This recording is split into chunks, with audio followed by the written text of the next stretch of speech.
Langit malam itu gelap gulita, seperti dilapisi kain hitam tanpa celah. Pesawat Ga-255, sebuah Boeing 737 milik maskapai Garuda Nusantara, bersiap lepas landas dari Bandara Soekarno-Hatta menuju Tokyo. Jam sudah menunjukkan pukul 23 WIB, dan sebagian besar penumpang terlihat lelah. Beberapa langsung terlelap begitu duduk, sementara yang lain sibuk dengan ponsel atau buku mereka. Suara mesin pesawat yang berdengung pelan seolah menjadi pengantar tidur. Di barisan kursi ekonomi dekat sayap, seorang pria tua duduk sendirian di kursi 13B. Tubuhnya kurus, wajahnya keriput, dan matanya, hitam pekat, terus menatap keluar jendela seolah mencari sesuatu di kegelapan. Dia tidak membawa tas atau barang apapun, hanya memakai kemeja lusuh berwarna abu-abu dan celana hitam yang sudah pudar. Beberapa penumpang di sekitarnya meliriknya sebentar, lalu mengalihkan pandangan, merasa tak enak karena tatapan pria itu terlalu kosong. Rina, pramugari berusia 28 tahun yang bertugas di pesawat malam itu, sedang berjalan menyusuri lorong kabin untuk memastikan semua penumpang sudah memakai sabuk pengaman. Saat melewati kursi 13B, dia tersenyum ramah kepada pria tua itu. "Selamat malam, Pak. Apakah Bapak butuh selimut atau minuman sebelum lepas landas?" tanyanya. Pria itu tidak menoleh. Tangannya yang berbintik-bintik coklat menggenggam sandaran kursi dengan kencang, seperti sedang gugup. Rina mengira mungkin pria itu tidak mendengar atau sengaja mengabaikannya. Dia memutuskan untuk tidak memaksa dan melanjutkan tugasnya. Tapi sesuatu tentang penumpang di 13B itu membuatnya merasa tidak nyaman. Setelah pesawat lepas landas dan mencapai ketinggian jelajah, Rina mulai membagikan minuman kepada penumpang. Ketika tiba di barisan 13, kursi B kosong. Pria tua itu hilang. "Aneh," gumam Rina. Dia memeriksa toilet terdekat, tapi tidak ada siapa-siapa. Saat kembali ke kabin, Rina melihat pria itu sudah duduk lagi di kursinya, masih menatap jendela. Kali ini, napas Rina tercekat. Dari mana dia muncul? Dia mencoba tenang dan menghitung jumlah penumpang sekali lagi. Menurut daftar manifest, hanya ada 150 penumpang di pesawat ini. Tapi setelah dihitung ulang, ada 151 orang. Siapa yang tidak tercatat? Rina memutuskan memeriksa tiket pria tua itu. Dengan hati berdebar, dia mendekatinya. "Maaf, Pak, boleh saya lihat tiket dan paspor Bapak sebentar?" Pria itu perlahan menoleh. Matanya seperti tidak fokus. Tapi dia mengangguk dan mengulurkan selembar kertas. Bukan tiket biasa, tapi sepotong kertas kuning yang sudah lapuk. Rina menerimanya dengan gemetar. Tertulis di sana. Nama, Kapten Agung Wijaya. Penerbangan, Ga-255. Tanggal, 17 Juli 2003. Darah Rina mendadak dingin. Tidak mungkin. Dia tahu persis bahwa Ga-255 adalah nomor penerbangan yang sama dengan pesawat mereka sekarang. Tapi 17 Juli 2003 adalah tanggal di mana sebuah pesawat Garuda Nusantara dengan nomor yang sama jatuh di Laut Jawa, tepat 20 tahun yang lalu. Dan Kapten Agung Wijaya adalah nama pilot yang tewas dalam kecelakaan itu. Rina menatap pria tua itu lagi. Kali ini, pria itu tersenyum, senyum tipis yang membuat bulu kuduknya berdiri. "Kami akan segera tiba," bisik pria itu dengan suara parau, seperti suara dari dalam lorong waktu yang panjang. Lampu kabin tiba-tiba berkedip. Dan di luar jendela, Rina melihat sesuatu yang tidak seharusnya ada di ketinggian 35.000 kaki. Cahaya-cahaya kecil berkerlap-kerlip, seperti kota di bawah laut. Tangan Rina gemetar memegang kertas kuning itu. Napasnya tersendat saat matanya bolak-balik membaca tulisan yang sama. Kapten Agung Wijaya, penerbangan Ga-255, 17 Juli 2003. Keringat dingin mengalir di pelipisnya. Ini mustahil. Dia menatap pria tua itu lagi. Kali ini, cahaya kabin yang redup membuat wajah keriputnya terlihat lebih pucat, hampir seperti tidak nyata. Pria itu masih tersenyum, tapi senyumnya tidak sampai ke mata. Matanya tetap kosong, seperti kaca yang memantulkan kegelapan di luar jendela. Bapak." Rina berusaha bicara, tapi lidahnya terasa kaku. Pria tua itu mengangkat jari telunjuknya yang kurus ke bibirnya. "SSSD." Lampu kabin berkedip sekali lagi. Sekejap kemudian, pria itu menghilang. Kursi 13B kosong lagi, hanya tersisa bau anyir seperti udara lembab dari ruang bawah tanah.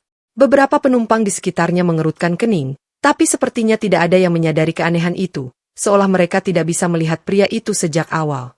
Rina hampir menjerit, tapi teringat pelatihannya. Tenang, harus tenang. Dia menarik napas dalam-dalam dan bergegas ke kokpit, berusaha tidak berlari agar tidak memicu kepanikan. Di dalam kokpit, Kapten Ardi dan kopilotnya, Reza, sedang memantau instrumen penerbangan. "Kapten!" Rina memanggil dengan suara berbisik yang terdesak. Ada sesuatu yang tidak beres di kabin. Kapten Ardi, pria berusia 40-an dengan postur tegap, memutar kursinya. "Apa yang terjadi, Rina? Turbulensi?" "Bukan." Rina menelan ludah. "Ada penumpang yang tidak tercatat di manifest. Namanya Kapten Agung Wijaya." Wajah Kapten Ardi berubah pucat. "Apa? Itu tidak mungkin." Reza yang lebih muda langsung membuka sistem komputer. Jarinya mengetik cepat. "Aku cek daftar penumpang sekarang." Layar menunjukkan 150 nama. Tidak ada Kapten Agung Wijaya. "Tapi aku lihat dia." Rina bersikeras, suaranya mulai tinggi. Dia duduk di 13B, membawa tiket kertas kuning dengan tanggal 2003, dan... "Rina," Kapten Ardi memotong dengan suara tegas. "Kamu yakin tidak kecapean? Mungkin kamu salah lihat." Tiba-tiba, radio komunikasi menyala sendiri. Suara parau keluar dari speaker. "Mayday! Mayday!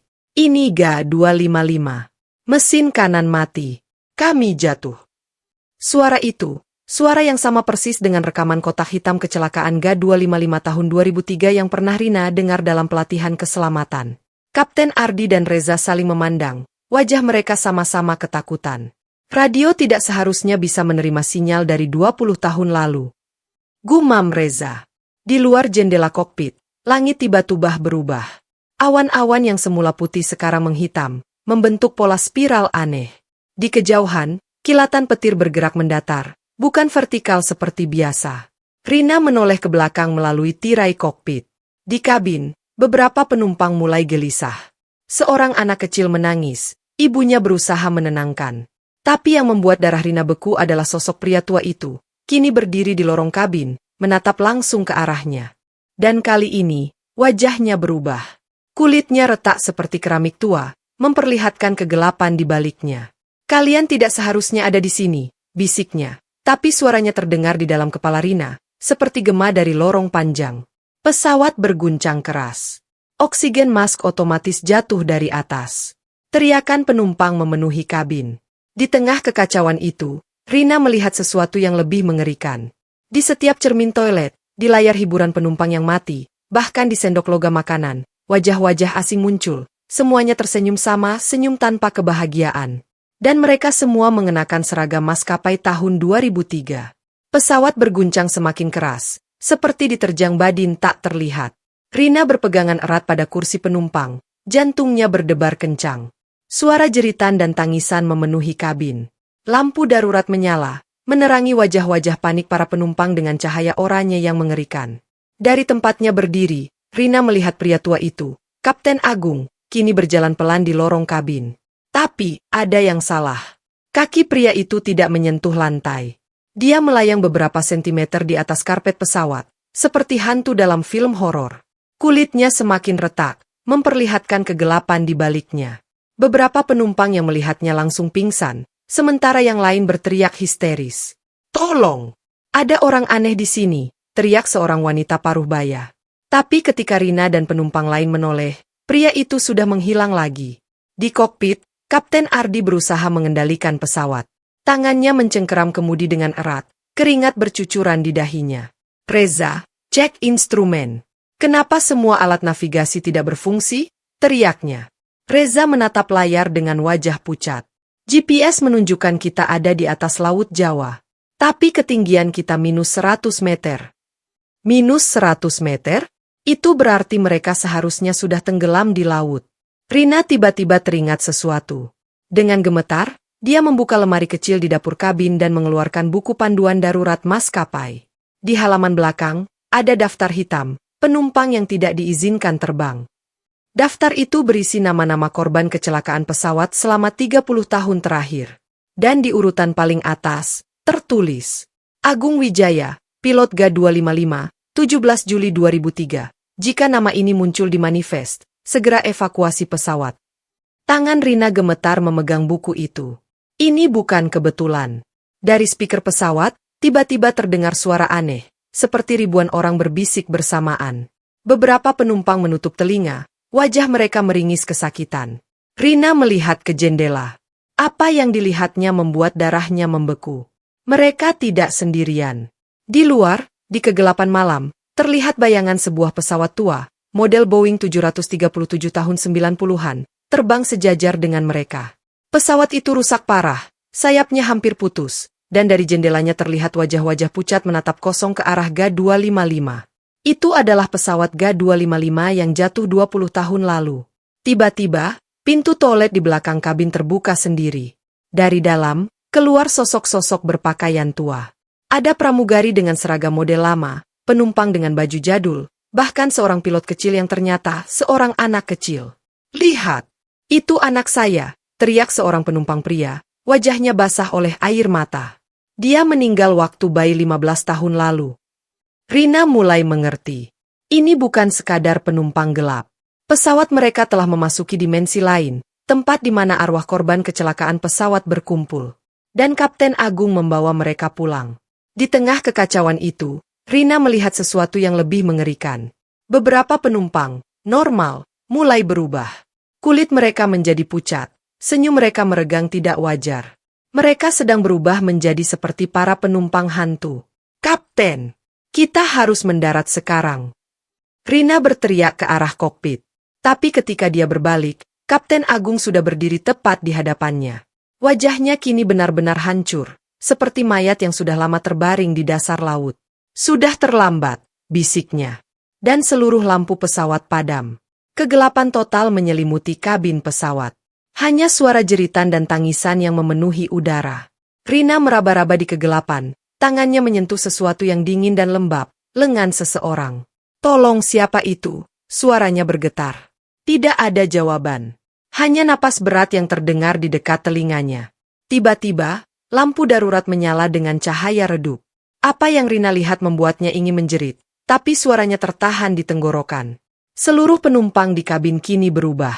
Wajah-wajah mereka pucat seperti lilin, mata kosong tanpa pupil, dan mulut mereka terbuka lebar seperti ingin menjerit tapi tidak bersuara. Mereka semua menatap ke satu arah, ke kursi nomor 13B. Di kursi itu, Kapten Agung kini duduk dengan sempurna. Seragam pilot tua yang dikenakannya basah kuyup, air laut masih menetes dari bajunya. Di tangannya, ia memegang buku log penerbangan yang sudah lapuk. "Penerbangan GA-255 akhirnya pulang," ucapnya dengan suara yang terdengar dari segala arah. Pesawat tiba-tiba terjun bebas. Rina terlempar ke lantai, memegang erat kursi penumpang. Di luar jendela, kilatan petir menyambar-nyambar, memperlihatkan pemandangan yang mustahil. Laut dengan ombak besar tepat di bawah mereka, padahal menurut instrumen, mereka seharusnya berada di ketinggian 35.000 kaki. Kapten Ardi dari kokpit berteriak, "Brace for impact." Rina melakukan prosedur darurat, menunduk, memeluk lutut. Di sekelilingnya, para penumpang yang sudah berubah itu justru duduk tenang, tersenyum aneh, seolah mereka menunggu momen ini. Dentuman keras mengguncang pesawat. Rina merasakan panas dan tekanan dahsyat. Lalu, sunyi. Sinar matahari menyakitkan mata Rina saat perlahan membuka matanya. Dia terbaring di atas pasir putih, tubuhnya basah kuyup. Di depannya, reruntuhan pesawat GA-255 berserakan di pantai. Sayap patah, ekor pesawat hancur, tapi kabin utuh. Dengan susah payah, Rina berdiri dan berjalan ke arah reruntuhan. Di dalam kabin, kursi-kursi kosong berjejer rapi. Tidak ada satupun penumpang. Tidak ada mayat. Hanya barang-barang pribadi yang masih tersusun rapi di setiap kursi, seperti pesawat yang ditinggalkan dalam keadaan terburu-buru. Di kursi 13B, Rina menemukan buku log penerbangan Kapten Agung. Saat dibuka, halaman terakhir tertulis, "Kami akhirnya pulang. Terima kasih telah membawa kami kembali. Agung Wijaya dan 149 penumpang GA-255, 17 Juli 2003. Tangan Rina gemetar. Dia baru menyadari sesuatu yang menakutkan. Dia sendiri tidak basah kuyup oleh air laut, tapi oleh bau aftur pesawat. Dari kejauhan, suara sirine ambulans dan helikopter penyelamat mendekat. Tapi sebelum mereka tiba, Rina melihat bayangan seseorang berdiri di ujung pantai. Seorang pria tua dengan seragam pilot basah melambai padanya. Dan ketika tim penyelamat tiba, mereka hanya menemukan Rina sendirian di antara reruntuhan. Di mana penumpang lainnya? Tanya seorang penyelamat. Rina menatap kosong ke arah laut. Mereka sudah pulang. 2 hari kemudian, berita utama media menyatakan, pesawat GA255 yang hilang 20 tahun lalu ditemukan di pantai terpencil, tanpa penumpang. Di rumah sakit, Rina menerima paket misterius, sebuah kotak hitam pesawat. Ketika dimainkan, rekaman terakhirnya adalah suara Kapten Agung. Untuk yang menemukan pesawat ini, jangan cari kami. Kami baik-baik saja di sini. Dan hati-hatilah dengan daftar nama di manifest. Kadang mereka yang sudah pergi ingin pulang. Rina menutup kotak itu dengan hati-hati. Di cermin rumah sakit, bayangannya sendiri sesaat terlihat mengenakan seragam pramugari tua dari tahun 2003. End.